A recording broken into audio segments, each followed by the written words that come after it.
Bien, continuamos con la mañana informativa. Chile suma 156 contagios por coronavirus hasta el informe del mediodía de ayer. Esta mañana el ministro Mañalich dio algunas entrevistas radiales y actualizó al menos que en la información de la noche habían al menos 50 nuevos casos en Chile. Es decir, ya estaríamos superando la cifra de 200. Hay que esperar el informe final que se entrega todos los días al mediodía.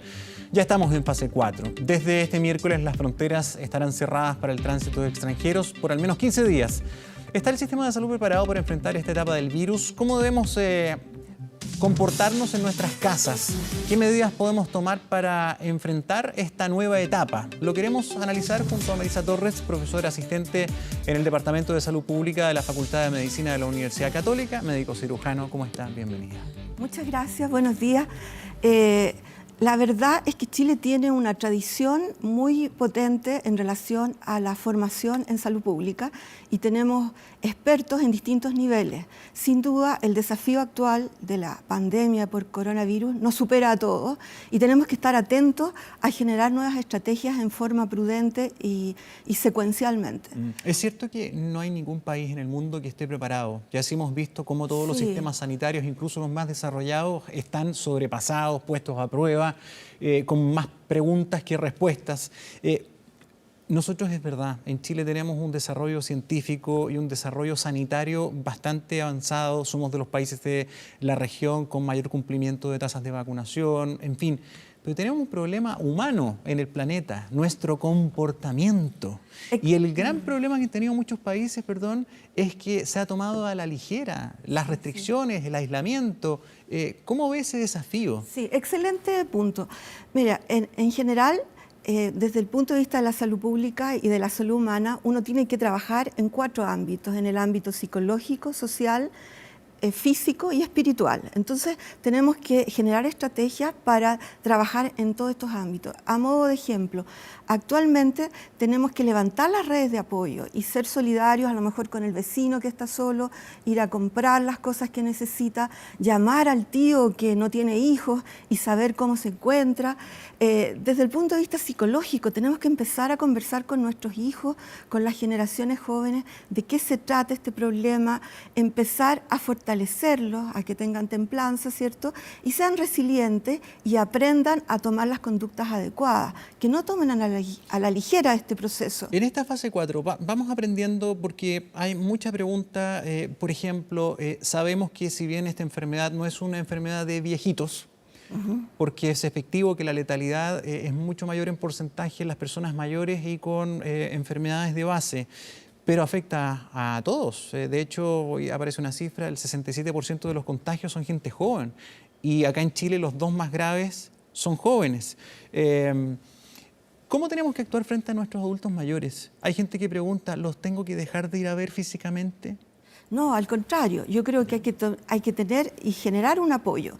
Ahora, yo quería plantear que dentro del domicilio también yo tengo que anticiparme a un eventual caso. ¿Cómo lo hago? ¿Qué haría en mi familia? Actuar, por ejemplo, dicen por ahí, lo mejor es comportarse como si estuvieras enfermo. Claro, por supuesto. Ahora, en familia, coordinar y preparar, mire, si se enferma alguno le vamos a dejar esta pieza, este baño, tal persona va a ser el familiar cuidador y por supuesto los cuidados en la casa, en el domicilio son fundamentales porque esta enfermedad no tiene un tratamiento farmacológico específico, pero el cuidar a una persona, el darle alimento adecuado, el nutrirlo, el darle afecto, es un tratamiento y es muy importante porque eso le fortalece su sistema inmune. ¿Qué medidas tienen que tener los cuidadores? Recordemos que gran parte de los cuidadores de personas con edad o que tienen problemas de desplazamiento son familiares, no siempre son profesionales, no todos tenemos la plata para pagar un enfermero o alguien permanente. Ese cuidador, ¿cómo tiene que actuar? ¿Guantes de goma, mascarilla? Sí, ideal. ¿Sirve eso? Sí, por supuesto que sirve. Es muy importante la barrera de contacto, que se denomina el uso de guantes, mascarilla. Y a veces, ¿sabes qué? Sirve también colocar algunos letreritos para que uno se acuerde, ¿cierto?, que estamos en este contexto, porque es fácil olvidarlo. Entonces, en la pieza del enfermo, usar alcohol gel o lavarse bien las manos, etc. Ahora, Probablemente en muchas casas vamos a tener enfermos, entonces tenemos que estar preparados para definir quién es el familiar cuidador.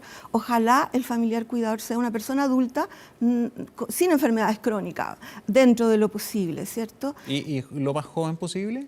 Lo más joven posible. Ahora, hay otro detalle que no se ha comentado mucho, pero que también es importante, que es en la población joven el momento de contacto, el momento de consulta, perdón, porque una persona joven de repente se siente muy fuerte y dice yo lo supero solo o no voy a consultar, etcétera. También tiene que considerar su autocuidado y saber que puede haber un momento que tiene que ir al hospital, tiene que consultar, especialmente cuando la fiebre es importante o tiene dificultad respiratoria. Ahora, el gran problema de esta enfermedad es que hay mucho paciente asintomático que tiene el virus y que sigue contagiando. Exactamente, entonces sí. ahí tenemos un problema sin resolver.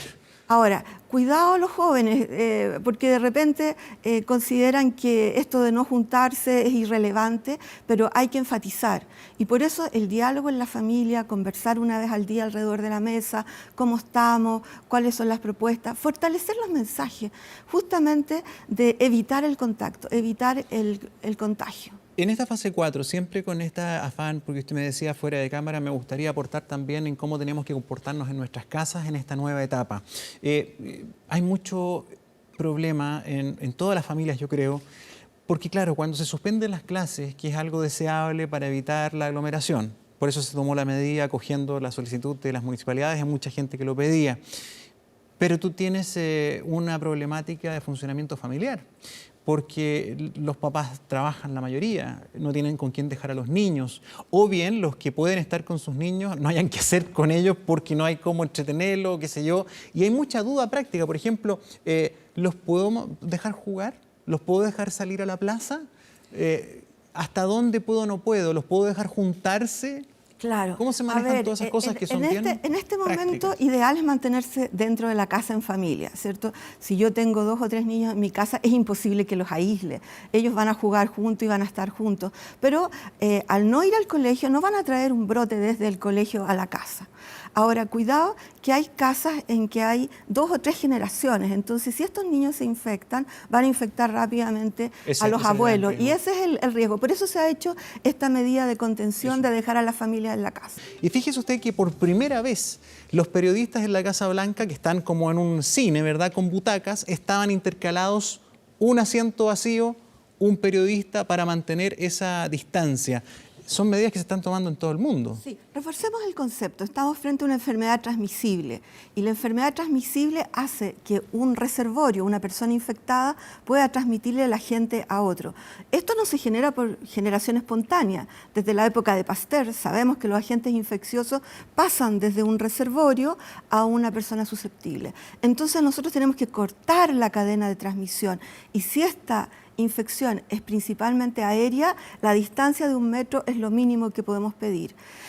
Hay que tomarse en serio esta infección, esta enfermedad. Es un gran desafío que como sociedad tenemos que tomar. Ahora, ¿se deberían tomar medidas más drásticas como en otros países que ya están cerrando la circulación de las personas en las ciudades? Sí. Nuestro equipo de salud pública del departamento sí piensa, hemos discutido y analizado el tema, somos muy proclives a pensar que las medidas deben ser un poquitito más fuertes, porque después no tenemos otra oportunidad, es una oportunidad única de poder limitar y salvar muchas vidas, ¿no? Ahora, la gracia que tiene, dentro de todas las cosas buenas y malas que hay, es que nuestro país no fue el primero, entonces tenemos mucho que aprender de China, de Italia, Alemania, España, y uno ve testimonios en que la gente dice, a lo mejor tomamos tarde algunas medidas.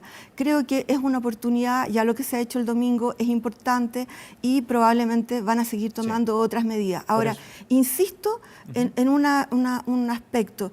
Una cosa es lo que se dice como política pública, pero eso tiene que bajar a las familias, a la gente. Ellos deben tomar y empoderarse porque el autocuidado es muy relevante. Sí.